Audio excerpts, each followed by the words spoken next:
Welcome to Sunday Springboard with Melanie and Kimberlyn Coaching, where we help women recover from, become confident, and thrive after toxic relationships. Have you ever been in a relationship that just sucked you dry? Just being around this person made you tired? This could be a romantic relationship, it could be a parent, or it could be someone at work, or just a friend. And maybe this person, when you first met them, they just seemed so wonderful and loving and caring and kind and sweet, complimentary. They may have just swept you off your feet if it was romantic. And then after time, things start changing and they aren't so sweet and kind and good anymore. Turns out they're quite toxic. That's what we're going to start today. We're going to start a series on narcissistic relationships. Actually, we're going to talk about a couple of other terms. You might have heard a lot of different terms when we talk about toxic people. And today we're going to just start off and lay our baseline, lay some groundwork for what we're going to be talking about. Let me share my screen with you.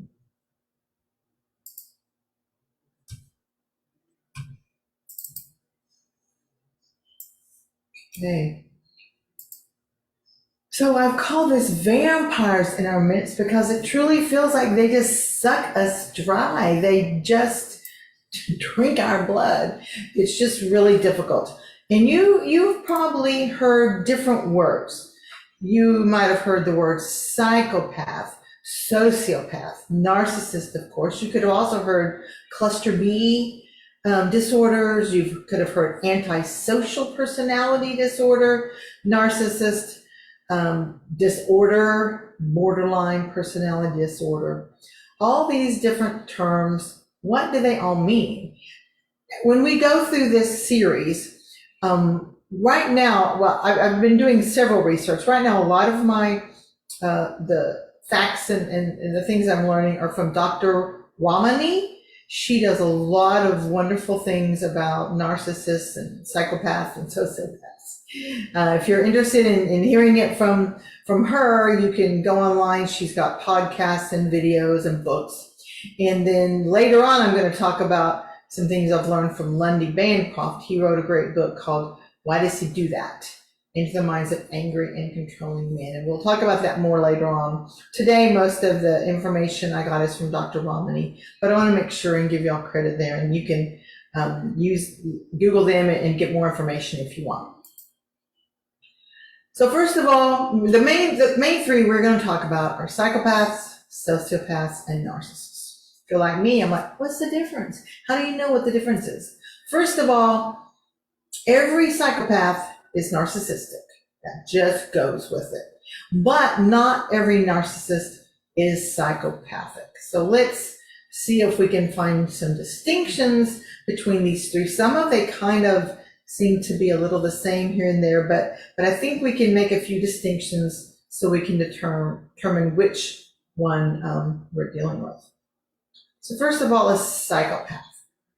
Generally, they consider that a psychopath is mostly born, that is genetic, that there's something wrong with their brain, with their DNA. There's just something, they're really different. They have no remorse whatsoever.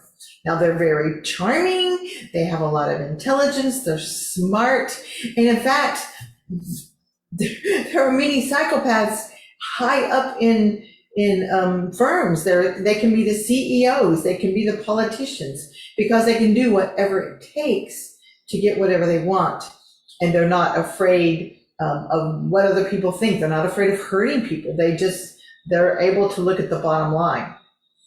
Now, to be actually diagnosed a psychopath, they have to have a pattern prior to the age of 15 of things like truancy, violence toward other kids, stealing, skipping school, torturing animals, setting fires.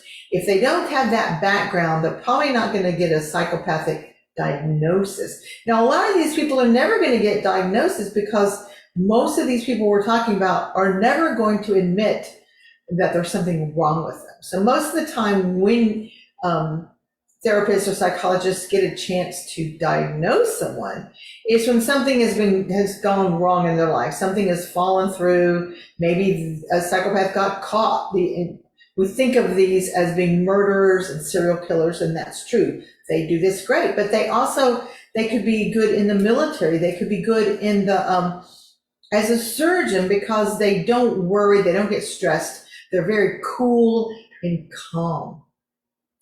They can do some of these roles and some of these jobs well, but they are not good at relationships. If you determine, well, we're going to talk later, we're going to talk a lot about what do you do when you're in a relationship, when you determine that this is a relationship you have. We're not going to go into that deeply tonight. I'll give you a little bit of a hint of it, and then we'll talk about it later on. But so this is what a psychopath, they're basically born, they're just cool, calm, collected. They don't stress, they don't worry. And the key for them is they have no remorse. Sociopath. Now, it's interesting. This is a little bit conflicted. Some people, and I'm talking about the scientists, the therapists, the psychologists, some of them use sociopath as a cover word for all of this, all the different words that I talked about at the beginning. Some of them call all of that sociopathic behavior. Other people discern it a little bit, and I think that's where we're going to go with it. And so one of the differences in a sociopath and a psychopath is that we said the psychopath is generally just born that way. They just always had something wrong with them. A sociopath is the kind of person that maybe someone would say, he was always such a good kid, and then he got with that gang in high school and he just went downhill. So maybe a sociopath may have learned skills of survival. Maybe they got with a bad group and they've got the peer pressure, and maybe they've been learning, they've been doing these things, and at first it was hard for them to do these bad things. And at first maybe they had remorse, but as they go on, they do it more and they get hardened. They get to work to a point where they don't have remorse. And so this is where a sociopath is different than a psychopath. They're more reactionary. So I told you that the psychopath is just kind of calm and cool, and they might plan things beforehand, and if they're going to do this or that, they've got it all planned out. A sociopath is more reactionary. So this could be the person who gets into the bar brawl, or the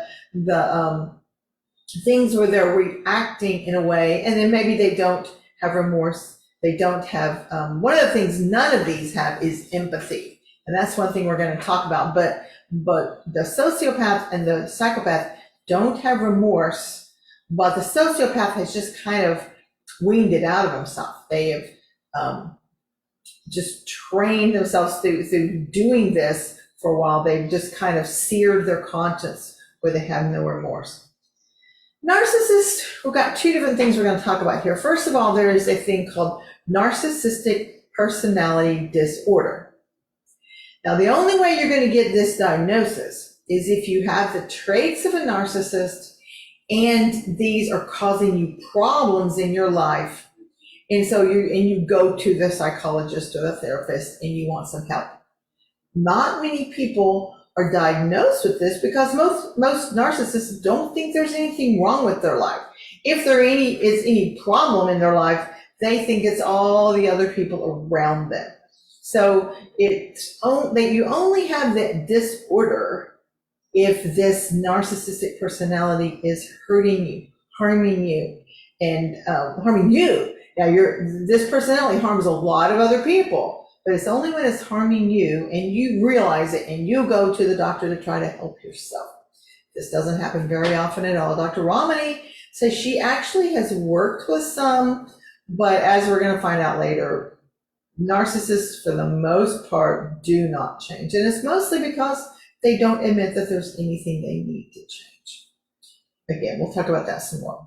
So when we call someone a narcissist, we are using this as an adjective. We have a person has narcissistic traits. It's not a diagnosis for the most part. Like I said, the disorder is diagnosed very rarely, and most people that we call a narcissist have a personality trait of narcissism. Narcissist is going to be a difficult person. They're going to be arrogant, insecure, hypersensitive people who do not care about you. Let's look a little more specifically into what a narcissist looks like. So Dr. Romani, in her book, she lists 30 traits, but she has 7 basic ones. Now, if they don't have to have all 7 of these traits. They have to have 5 of them, but they have to be in all areas of their life. They're not just like they have this lack of empathy with you, but they have empathy with other people, or they're this way with other people and they're different with you. Now, understandably, if you've been in a situation like I have, my first husband was a narcissist, and he would treat me a certain way and he treated other people a different way because of he wanted to keep people thinking good about him. That's not what we mean. We just mean that, because here's the thing, the word narcissist is thrown around a lot nowadays. And some people may have some narcissistic traits. We all have some traits of being selfish and thinking of ourselves. But that doesn't mean we're all narcissists. And children and teenage especially have narcissistic traits. Hopefully they grow out of them. And actually one of our talks will be what causes this, and as a parent, how can you try to give your child the best chance of not becoming a narcissist? Anyway, let's get back to what the traits of a narcissist. First of all, a lack of empathy. A narcissist does not care about you. Now, they can pretend they do. They could act like they do. So when you meet them, they may seem like they're totally empathetic, but as you move along, they do not actually have the ability to feel this, to care about anyone but themselves. They have the feeling of entitlement. They deserve this. They deserve attention. They're always looking for attention, admiration, validation. We'll talk about that. There are 4 different kinds of narcissists, but we will talk about that probably next week. But grandiose is a trait that many of them have, and this means, look at me, I'm so great, I'm so good. When you meet them, they may be telling you all about all their athletics that they won, or their job where they're making all this money, or their beautiful house they have, or this or that. They're always, look at me, I'm so great, I'm so good. And the grandiosity is a very prevalent trait for narcissists. And they're superficial. They can't get below the surface. They don't really want to get to know you, and they don't really want you to get to know them. Again, they can pretend all of this stuff. One of the things I used to think about with my ex-husband, I did not actually realize he was a narcissist until after I had left him. We were married for 19 years. I just knew he was a liar and he was a control freak, or what I thought of. Later, I realized that he had these narcissistic traits. And he would say these things about people, and I would think, he would act like he cared about them, but then I would think, I really don't feel like he really likes people that much. But I was, at that point, didn't want to believe anything bad of him, so I just kind of let that disparity go. And later on, I realized, oh, now it makes sense. No, he really doesn't like you. He was pretending to because of what he thought other people wanted him. And what narcissists do is since they don't really have much inside them, they pretend and act in such a way to get what they want. How can I make other people see me the way I want them to see me? And then they'll say and do whatever it takes for that. It does not have to be the truth. Those are the first 4. So we're going on with the last 3. So I mentioned this before. They're chronically seeking admiration, validation. They always have to have people, praising them and maybe even worshiping them, or are always telling them how good they are and how wonderful they are. And if you don't tell them that, they either get mad at you or they keep on bringing it up so that you have to. They also tend to rage. So if you don't validate them and admire them the way they want, and things don't go exactly how they want according to them, then they do tend to rage. Now, remember that the narcissist doesn't have to have all 7. My husband actually did more of the passive aggressive. He didn't really do the rage so much. But rage is a very not popular, but it's very seen very often in a narcissist. And then the last one is arrogance. Now, the interesting thing is they may, as you meet them and you find out maybe they've had this rough childhood, maybe not. We will actually talk about that. But sometimes you can feel like, well, they're being arrogant to hide the low self-esteem. And actually, bottom line, they are, but that is so far down for them that they're just very arrogant. They are truly arrogant. Dr. Lundy Bancroft talks about the kind of man he's talking about. He said they don't have low self-esteem. They just truly have arrogance. So whether it's masking low self-esteem or not, it still comes across as arrogant. And here's our bottom line for today. It doesn't really matter what word we have for people who are toxic. It doesn't really matter if they're a psychopath or a sociopath or a narcissist or whatever. If you are in a relationship with a person who uses you, abuses you, manipulates you, and doesn't care about you, that's what we're talking about. There is no real cure for these people. Now, this is seems like a kind of a depressing talk today, but I want to tell you that you can't change them. You can't fix them. I kept thinking I could love him enough to make him happy, and it just wasn't possible. He did not have the capabilities of being happy. The one thing I want to tell you for now, we will talk about this later, is number one, however this person acts around you or treats you, it's not about you. It has nothing to do with you. I'm going to stop sharing so I can talk to you all a minute. You can never be enough, do enough, say enough, submit enough, surrender enough, serve enough to make them happy, because they are unable to be happy, because this is all about them. So that first thing, if you take that, if you're in a relationship with one, take that, start off with that. Whatever they're saying or doing is nothing to do with me.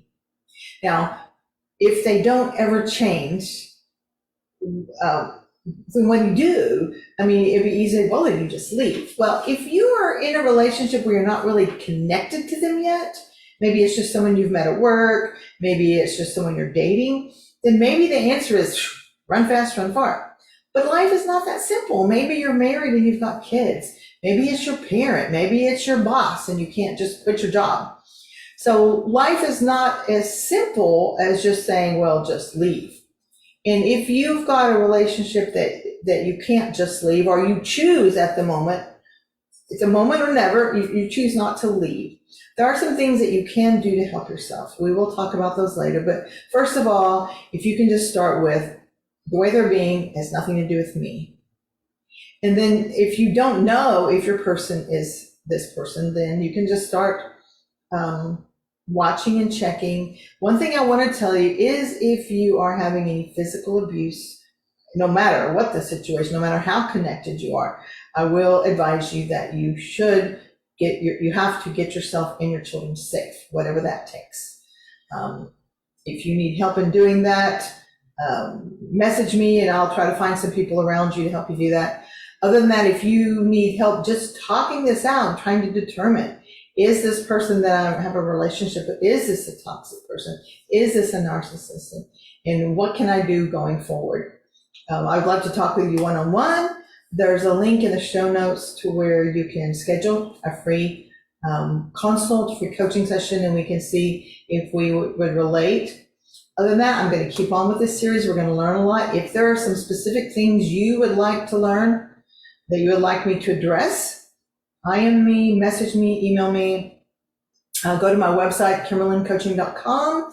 You can download my free resource that can help you, and that will put you on my email list. And then you can email me. There's all kind of ways you can contact me. Let me know what you want me to address. Hopefully I will address it along the way, but if you want me to talk about it earlier, message me, get that to me, and I will put that into a video as soon as I can. Meanwhile, I'm looking forward to this subject. Is kind of sad, kind of yucky, but it's very prevalent, and there's many of us here. And I just want you to know you can survive, you can thrive, you can live again, you can have relationships again, you can overcome. People say, I just feel like I'm a shell of who I was, and maybe you are.